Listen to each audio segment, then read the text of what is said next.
Welcome back mga kabayan sa aking YouTube channel at ngayong hapon ay maulan dito sa South Korea at katatapos ko lang magbantay ng GPS. May overtime ako ngayon.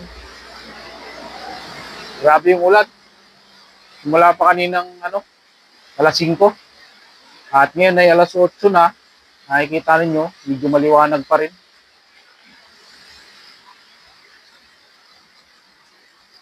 Bago tayo magpatuloy sa video ko ngayon ay shoutout muna sa tatlo nating kababayan. Unahin ko to si Alvin Relacion. Shoutout idol, waiting na lang ng exam this year or next year. Sana makapasa para makapagtrabaho na rin dyan sa South Korea. Tiyaga lang sa pag-aaral kabayan at medyo matagal pa ang exam next year pa. Baka next year pa at marami ka pang pagkakataon para mag-aral at mag-memorize ng maraming vocabulary. At pangalawa ay si Bisayang Gala. Shoutout idol, waiting na rin ako ng employer. Sana masilik na ngayong August. Salamat idol. At salamat din kabayan, huwag kang mag-alala. Sa mga lalaki ay mataas ang tsansa na magka-employer at hindi natin sigurado kung magkaka-employer ka na sa August. Basta, paswertihan talaga yan. At di natin alam kung kailan tayo magkaka-employer, basta hanggat may approval ay may pag-asa. At ang pangatlo ay si Nong Ben. Shoutout idol. KLD21 dito, sana pala rin sa massive selection. Sana mapunta ko dyan sa company mo. Ingat lagi idol. Dito sa company namin mga kabayan ay dalawa na lang talagang kailangan ng amo ko. Pwera na lang kung mapipinis contract na ako, mapinis contract ako sa 2028, ay saka pa lang kukuha yung amo ko. Matagal pa bago kumuha ulit ng amo ko na papalit sa akin. Kasi hanggang 2028 pa ako dito sa South Korea. At salamat sa suporta kabayan. Shoutout kayo. Ang video ko ngayon ay tungkol sa nasagap ko na balita. Napanood ko ang video na to. At itong babae talaga na nagsabi nito ay kilala din dito sa South Korea at marami rin siyang alam tungkol sa batas dito sa South Korea. At tungkol nga ito doon sa pasok dito sa South Korea sa loob ng 1 linggo. At ang sinasabi niya sa video ay magiging parang pinag-aaralan o may mga gumagawa ng company dito sa South Korea na sinusubukan na nilang gawin yung pasok sa loob ng 1 linggo ay 4 na araw at kalahati. Ibig sabihin, simula Lunes hanggang Biyernes, pagdating ng Biyernes ay half day lang.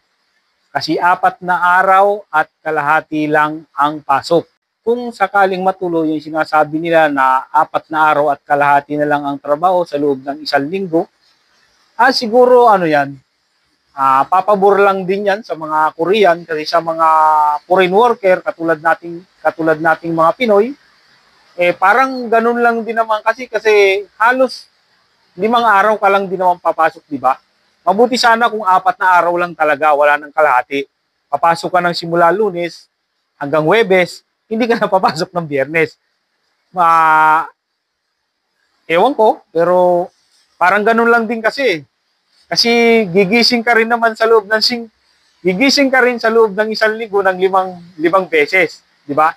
Pagdating ng Biyernes, papasok ka rin naman ng half day. Tapos pag-uwi mo, nandun ka lang din naman sa yung ng bahay mo, hilata ka lang din naman doon. Di ganun lang din. May epekto yan doon sa mga Koreans. Kasi gusto kasi ng mga yan, pagdating ng Biyernes, hindi na halos magkandaga paano uuwi. Gustong-gusto nang makauwi pagdating ng Biyernes. At sa mga Korean, pwede yan. Kasi parang ang nangyayari kasi dito, kaya binabawasan nila yung araw ng pasok ng mga Korean para daw makatutok sa pamilya.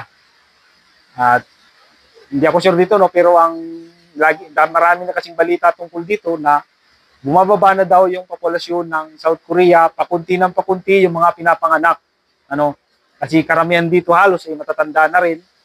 At para mabigyan daw ng time yung babae at lalaki, yung mag-asawa para magkaroon ng panahon para maglabing-labing, mga ganyan, para magkaroon ng anak, mabuntis yung babae. Pero ang tanong, nasa tao talaga yan. Kung tao ay gustong magkanak yan, walang imposible. Kung ang nasa tao talaga yan, kahit sabihin pa natin na 3 araw na lang ang pasok sa loob ng 1 linggo, nandun yan sa mag-asawa ang desisyon. Kung talagang gusto pa nilang mag-anak. At ano magagawa natin? Kung ayaw na, di syempre ayaw na mag-anak yan. Di ba? Kasi kalimitan din kasi sa mga Korean na kasama ko sa trabaho, halos lahat sa kanila ay mga 30 plus na ang edad. Merong 35, 40, mga wala pang asawa. Wala naman talagang masyadong epekto sa mga Pinoy EPS worker yan dito, sa mga foreign worker yan dito. Kasi kalahating araw lang naman ng ibabawas. At ang tanong, magkakaroon ba ng bawas sa sweldo? Ano ang computation ng overtime? Mga ganyan-ganyan. At ipapakita ko sa inyo yung video. At panoorin nyo na lang yung video na yan. Nandyan, pinapaliwanag ng babae. Yung mga dapat malaman tungkol sa ano na yan, 4 na araw at kalahati na pasok. At tinakpan ko na lang yung muka nung nasa video.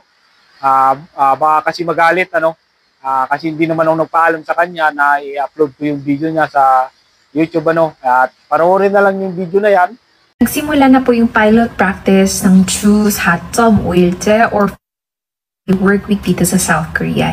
Ibig sabihin, 4 na araw at kalahating araw na lang ang pasok ng mga workers sa 1 linggo. Pero yung pinakamalaking tanong, paano po yung sweldo at paano yung paid leave or yonta? Ayon sa Korean labor law, kailangan mo pa rin na magtrabaho ng at least 40 hours per week para ma-meet ang minimum wage. At para makakwalify sa 15 days na paid leave yearly, kailangan mo pumasok ng 80% ng working days kada taon.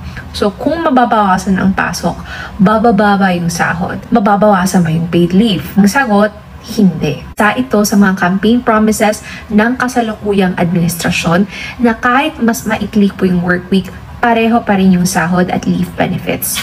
Bukod pa dyan, may mga interesting na policies na isinusulong. Number 1, legalizing no work messages after working hours and banning the Pogwal Imgumje or fixed overtime system. So ano po yung goal nito?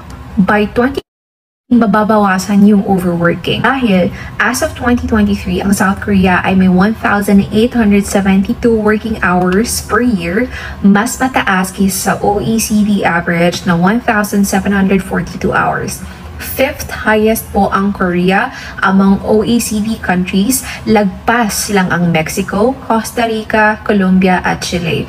Sa isang recent survey ng Remember & Company, 7 out of 10 workers ang nagsasabing payag sila sa 4-day work week. Pero may ilan pa ring alanganin at may mga netizens na nagsasuggest na ibang options tulad ng 5 days work week pero mas maagang uwian. Pero paano naman yung business sector? Lalo na po sa mga 24-hour manufacturing and service industries. Ayaw po nila. Todo apela po sila. Hindi lang kasi sahod ang issue dito, mababawasan din po yung productivity. At sa ganitong setup, ang burden ng gastos at time ay mapupunta sa mga companies na ito, especially sa mga smaller companies.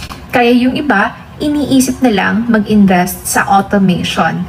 Lalo na sa factory, ay sa magbayad ng mas mataas na minimum wage, mas pipiliin nilang hindi nalang mag-hire ng tao. In fact, for the past few years, maraming mga Korean factories na rin yung lumilipat sa ibang bansa tulad po ng China at Vietnam dahil po sa mas murang labor at mas flexible na working hours. But this is only possible for bigger companies na may perang pag-relocate, may perang mag-invest for automation. Pinakamalaking impact po ay mangyayari po sa mga smaller na mga companies or small and medium enterprises. At the end of the day, lahat po may pros and cons at nakasalalay talaga ang success ng mga programs and sa maayos na implementation ng gobyerno. Fun fact to end, dati po 6 days a week po ang pasok po dito sa South Korea. At naging malaking issue rin po noon yung transition sa 5 days na work week na ngayon tinuturing po natin na normal.